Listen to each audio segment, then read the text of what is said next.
bu şanlıcını. Ali Başkan'dan verdi müjdəni. Etik olan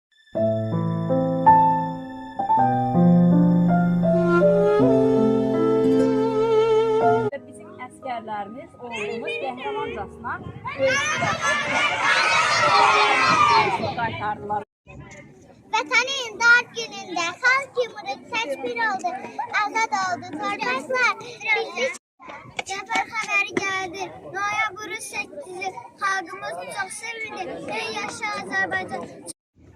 Vətənin yolu açıldı, bağlanmış qol açıldı, dünyaya zəfər satıldı, sən qalibsən Azərbaycan.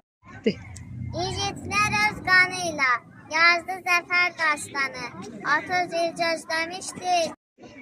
Dəmir yürüb düşməni, məsud başını əzdi, düşmənlərə bax. Analar ağlamasın, şəhidlər ölməzlər, düşmənlər üz qoşulub yurdundan getməz. Sözümü sən tutmayasın, düşmən olduğunu da kötürməyəsin.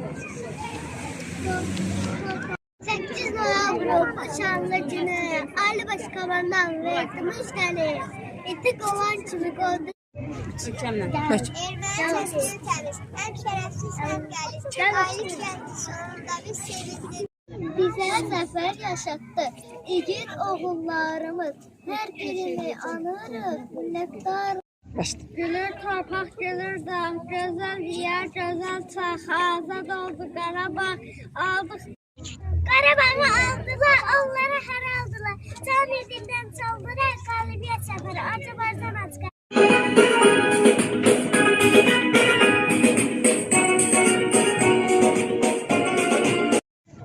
Vətənin dar günündə xalq cumhuriyeti təkbir oldu, azad oldu torpaqlar. Azərbaycan şənlikdir, bugün zəfər bayramıdır. Hamı fərəhlə şənlənir, bugün zəfər.